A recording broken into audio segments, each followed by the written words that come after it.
Hello to all my dear students. तो आज मैं आपको पढ़ाऊंगी motion in a straight line, जो कि क्लास 11 का चैप्टर 3 है।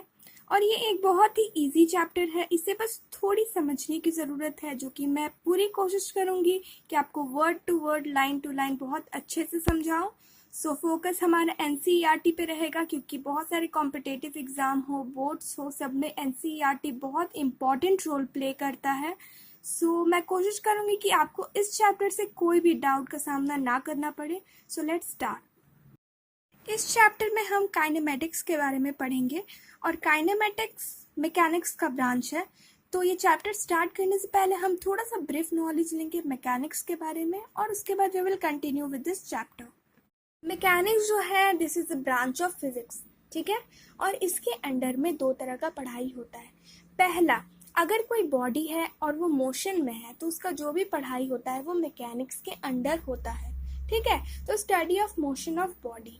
और दूसरा जो होता है, कोई भी बॉडी है और अगर उस पर बहुत सारा फोर्स लग रहा है और सारा फोर्स बैलेंस्ड है, ठीक है, तो उस बॉडी का नेट फोर्स यानी टोटल फोर्स कितना होगा? 0 होगा। We all know that. और वो बॉडी इक्विलिब्रियम में होगा।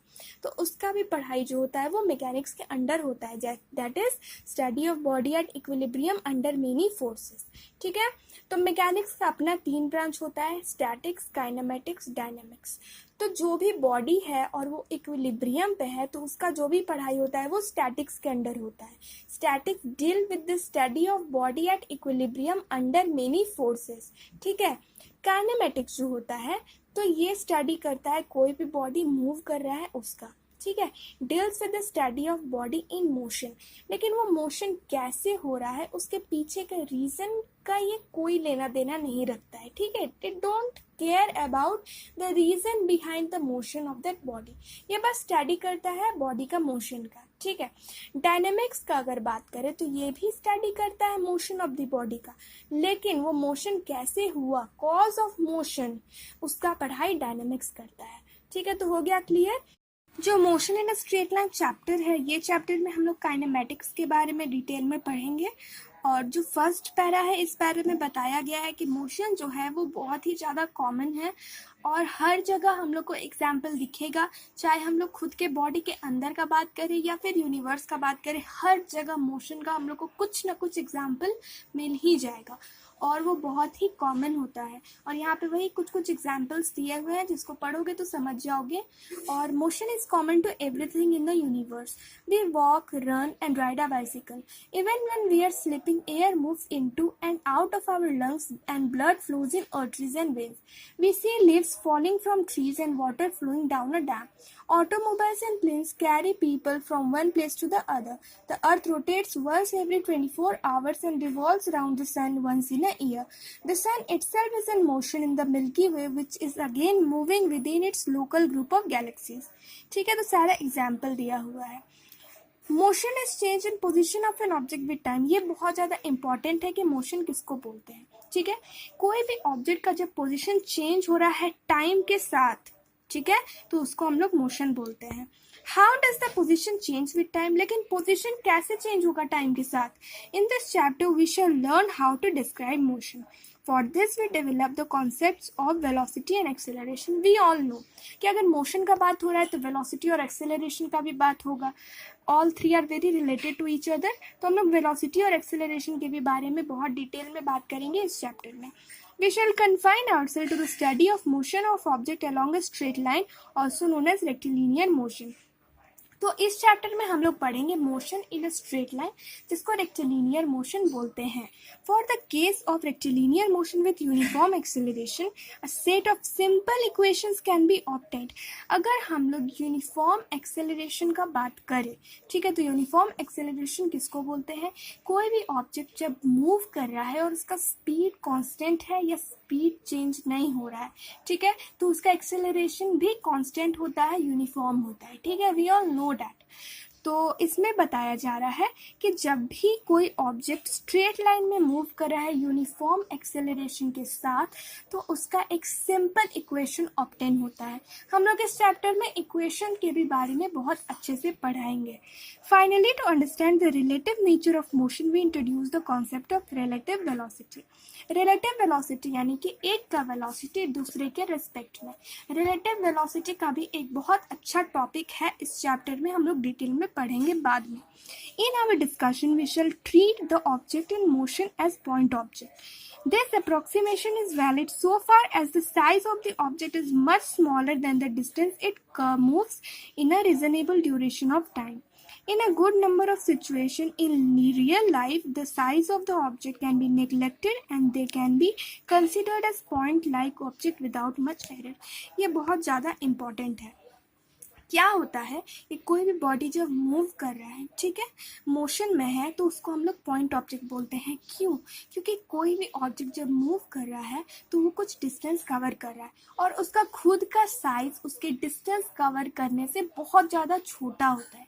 जैसे कि एक ट्रेन है, ठीक है, वो कुछ डिस्टेंस कवर कर रहा है, तो अगर हम यहाँ बात करें ट्रेन का साइज का और जितना वो डिस्टेंस कवर कर रहा है उसके लेंथ का, तो ट्रेन का साइज कितना ज़्यादा छोटा है, ठीक है, वो एकदम नेग्लेक्ट किया जा सकता है, इतना ज़्यादा छोटा है। तो कोई भी ऑब्जेक्ट जब मोशन में होता है तो उसका खुद का साइज उसके डिस्टेंस कवर करने से बहुत ज़्यादा छोटा होता है, और इसलिए हम लोग कोई भी ऑब्जेक्ट जब मोशन में होता है तो उसको पॉइंट ऑब्जेक्ट बोलते हैं, ठीक है। In kinematics we study ways to describe motion without going into the causes of motion. ये हम लोग ऑलरेडी पढ़ चुके हैं कि काइनेमेटिक्स किसको बोलते हैं, study of motion of body, लेकिन उसके पीछे का कॉज रीजन का हम लोग नहीं पढ़ाई करेंगे। काइनेमेटिक्स में कोई केयर नहीं करता है काइनेमेटिक्स उसके रीजन का, सिर्फ वो पढ़ाई करता है study of motion of the body का। What causes motion describe in this chapter and the next chapter forms the study of matter of chapter 5। तो ये हमारा इंट्रोडक्शन पार्ट कंप्लीट हो चुका है। हमने बहुत अच्छे से पढ़ाई कर लिया मोशन के बारे में, मोशन के एग्जाम्पल के बारे में, और बहुत कुछ हम आगे भी पढ़ेंगे। तो देखिए, ये मैंने आपको समझाने के लिए एक छोटा सा सिस्टम बनाया है, तो इसे ध्यान से देखें कि कोई भी ऑब्जेक्ट का पोजीशन पता करने के लिए हम लोग को रेक्टेंगुलर कोऑर्डिनेट सिस्टम की ज़रूरत पड़ता है, ठीक है। और ये जो रेक्टेंगुलर कोऑर्डिनेट सिस्टम होता है इसमें 3 एक्सिस होता है, ठीक है, x axis, y axis, z axis, जो कि आपस में परपेंडिकुलर होता है, ठीक है, आपस में वो लोग 90 डिग्री बनाता है, और तीनों आकर मिलता है ओरिजिन पे, यानी कि तीनों का इंटरसेक्टिंग पॉइंट ओरिजिन होता है ओ, जो कि रेफरेंस पॉइंट की तरह सर्व करता है। तो ये जो रेक्टेंगुलर कोऑर्डिनेट सिस्टम है ना, ये हम लोग को कोई भी ऑब्जेक्ट के पोजीशन के बारे में बताता है, ठीक है। तो हम लोग पढ़ेंगे कोई भी ऑब्जेक्ट तभी मोशन कहलाता है जब उसका पोजीशन चेंज हो रहा हो टाइम के साथ। तो रेक्टेंगुलर कोऑर्डिनेट सिस्टम हम लोग को पोजीशन के बारे में बताता है, और जब रेक्टेंगुलर कोऑर्डिनेट सिस्टम में हम लोग एक क्लॉक को फिक्स करेंगे, ठीक है, तो वो हम लोग को टाइम के बारे में बताएगा। तो रेक्टेंगुलर कोऑर्डिनेट सिस्टम पोजीशन के बारे में बताएगा, क्लॉक हम लोग को टाइम के बारे में बताएगा, और rectangular coordinate system plus clock हमारा बन जाएगा फ्रेम ऑफ रेफरेंस, ठीक है। तो frame of reference consist of rectangular coordinate system and a clock. जब हम लोग क्लॉक को फिक्स करेंगे रेक्टेंगुलर कोऑर्डिनेट सिस्टम में, तो ये पूरा सिस्टम हमारा बन जाएगा फ्रेम ऑफ रेफरेंस। तो यही है फ्रेम ऑफ रेफरेंस, और मुझे लगता है कि rectangular coordinate system and frame of reference clear हो गया होगा। तो अब हम पढ़ते हैं NCERT. Earlier you learned that motion is change in position of an object with time. In order to specify position, we need to use a reference point and a set of axes. It is convenient to choose a rectangular coordinate system consisting of 3 mutually perpendicular axes labeled x, y and z axis. The point of intersection of these 3 axes is called origin O and serves as the reference point. The coordinates x, y, z of an object describe the position of the object with respect to this coordinate system. सिर्फ position बताता है, जो भी coordinates है वो सिर्फ object का position बताएगा. To measure time, we position a clock in this system. This coordinate system along with the clock constitutes a frame of reference. तो हम लोग पढ़ चुके हैं इसके बारे में। हमारे रेक्टेंगुलर कोऑर्डिनेट सिस्टम में 3 कोऑर्डिनेट्स हैं x, y एंड z। ये तीनों कोऑर्डिनेट्स में से एक भी कोऑर्डिनेट्स टाइम के साथ चेंज होता है, ठीक है, एक भी कोऑर्डिनेट्स या एक से ज़्यादा कोऑर्डिनेट्स चेंज होता है टाइम के साथ तो हम लोग बोलेंगे कि ऑब्जेक्ट मूव कर रहा है, ऑब्जेक्ट मोशन में है। और अगर तीनों कोऑर्डिनेट्स में से कोई भी कोऑर्डिनेट्स टाइम के साथ चेंज नहीं हो रहा है मतलब कि ऑब्जेक्ट रेस्ट पे है। If one or more coordinates of an object change with time, we say that the object is in motion. Otherwise, the object is said to be at rest with respect to this frame of reference. ठीक है? The choice of a set of axes in a frame of reference depend upon the situation. ठीक है? कोई भी कौन सा axis हम लोग को लेना है वो हम लोग का सिचुएशन पे डिपेंड करता है। कैसे देखो, for example for describing motion in one dimension we need only one axis. To describe motion in 2 और 3 dimensions we need a set of 2 और 3 एक्सिस। सबसे पहले देखो डायमेंशन, वन डायमेंशन किसको बोलते हैं? अगर कोई बॉडी स्ट्रेट लाइन में मूव कर रहा है तो वो वन डायमेंशन हुआ। ठीक है, 2 डायमेंशन हमेशा प्लेन में होता है जिसके लिए जनरली हम लोग को 2 एक्सिस का जरूरत पड़ता है, एक्स एक्सिस और वाई एक्सिस हम लोग लेते हैं। और 3 डायमेंशन जो होता है वो हमेशा स्पेस में होता है जिसके लिए हम लोग को तीनों एक्सिस का जरूरत पड़ेगा, x axis, y axis, z axis, तीनों का जरूरत पड़ेगा। Description of an event depend on the frame of reference chosen for the description. For example, when you say that a car is moving on a road, you are describing the car with respect to a frame of reference attached to you or to the ground. But with respect to a frame of reference attached with the person sitting in the car is at rest. एक ही object का position 3 अलग अलग observer के लिए अलग होता है। ठीक है, जैसे कि एक कार है वो कांस्टेंट वेलोसिटी से रोड पे मूव कर रही है। ठीक है, अगर फ्रेम ऑफ रेफरेंस उस आदमी से अटैच्ड है जो कि कार के अंदर बैठा है, उसके लिए कार का वेलोसिटी 0 है। ठीक है, मतलब कि उसके लिए कार रेस्ट पे है, कार मूव नहीं कर रहा है। ठीक है, लेकिन अगर फ्रेम ऑफ रेफरेंस बाहर किसी ग्राउंड से अटैच्ड है या फिर उस आदमी से अटैच्ड है जो कि कार के बाहर खड़ा है और वो कार देख रहा है, उसके लिए कार का कुछ वेलोसिटी है, मतलब कि उसके लिए कार मूव कर रहा है। तो अगर अलग अलग फ्रेम ऑफ रेफरेंस के लिए एक ही ऑब्जेक्ट का पोजीशन अलग अलग होता है, एक के लिए कार रेस्ट पे है, एक के लिए कार मूव कर रहा है, कोई भी ऑब्जेक्ट का पोजीशन टोटली डिपेंड करता है फ्रेम ऑफ रेफरेंस पे। डिस्क्रिप्शन ऑफ एन इवेंट यानी कोई भी सिचुएशन जो होता है, कोई भी इवेंट जो क्रिएट होता है वो टोटली डिपेंड करता है फ्रेम ऑफ रेफरेंस पे। ठीक है, तो अब पढ़ते हैं। To describe motion along a straight line we can choose an axis से x axis so that it coincides with the path of the object. We then measure the position of the object with reference to conveniently chosen origin, say O, as shown in figure 3.1. This one. Position to the right of O are taken as positive and to the left of O as negative. Following this convention, the position coordinates of point P and Q in figure 3.1 are plus 360 meter and plus 240 meter. Similarly, the position coordinate of point R is minus 120 meter. एक car है जो कि straight line में move कर रहा है और straight line के लिए वे जनरली टेक एक्स एक्सिस। यहाँ पे ओरिजिन है O जो कि एक रेफरेंस पॉइंट की तरह काम करता है। इसी के हिसाब से बाकी का मेजरमेंट होता है पोजीशन का। और कुछ यहाँ पे देखो O का लेफ्ट साइड सारा नेगेटिव है और O के राइट साइड सारा पॉजिटिव है। कुछ पोजीशन कोऑर्डिनेट्स दिए हुए हैं जैसे कि R यहाँ पे minus 120 metre, Q 240 metre, P 360 metre.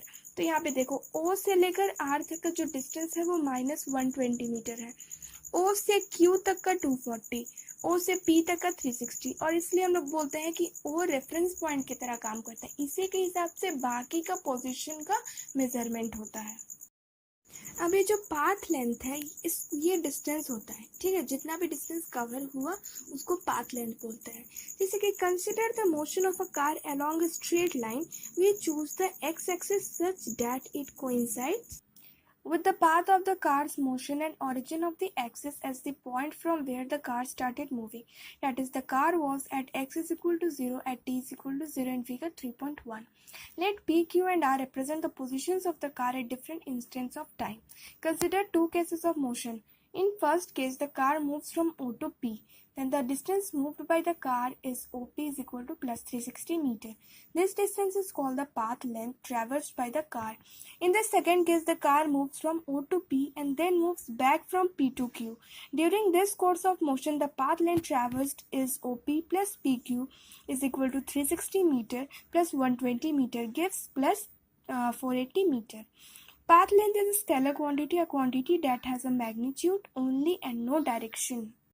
तो एक कार है जो कि स्ट्रेट लाइन में मूव कर रहा है, ठीक है। और यहाँ पे ओरिजिन का बात करें तो यहाँ से कार स्टार्ट करता है मूव करना, ठीक है। स्टार्ट किया है ट्रैवल करना, और यहाँ पे एक्स भी 0 है और टाइम भी 0 है, और अलग अलग टाइम पे कार का पोजीशन बताया गया है। जैसे कि आर पे कार का पोजीशन है -120 मीटर, क्यू पे ये 240 मीटर, पी पे 360 मीटर।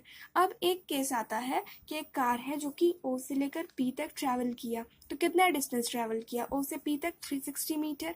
दूसरे केस में क्या बताता है कि एक कार है जो कि ओ से पी तक ट्रैवल किया, फिर पी से क्यू तक ट्रैवल किया, ठीक है। तो P से Q तक का कितना डिस्टेंस है, 360 माइनस 240, 120 मीटर। तो कितना टोटल डिस्टेंस कवर करेगा, O से P यानी OP प्लस PQ, कितना 360 plus 120, that is giving 480 metre. तो यही होता है, जितना भी वो डिस्टेंस कवर करेगा उतना वो पाथ लेंथ हो जाता है। और अगर पाथ लेंथ का बात करें तो वो सिर्फ हम लोग को मैग्नीट्यूड बताता है, जितना डिस्टेंस कवर किया वो बताता है, डायरेक्शन नहीं बताता है, और इसलिए पाथ लेंथ एक स्केलर क्वांटिटी है। अब अगली क्लास में हम कंटिन्यू करेंगे डिस्प्लेसमेंट, और डिस्टेंस और डिस्प्लेसमेंट से रिलेटेड कुछ बहुत इंपॉर्टेंट क्वेश्चंस भी सॉल्व करेंगे, ग्राफ के बारे में पढ़ेंगे, एवरेज वेलोसिटी के भी बारे में पढ़ेंगे। और अगर ये वीडियो आपको ज़रा सा भी यूज़फुल लगा हो तो आप लाइक कर दीजिए, सब्सक्राइब कर दीजिए, ताकि मैं इसी तरह यूज़फुल वीडियोस आप तक पहुंचा सकूं। और अगर कोई चीज़ छूट गया है या फिर वो चीज़ जो आपको समझ नहीं आया हो तो आप मुझे कमेंट करके बताएं, मैं अगले क्लास में उसको श्योरली बताऊंगी और क्लियर करूंगी। So well wishes to all my viewers and thank you for watching.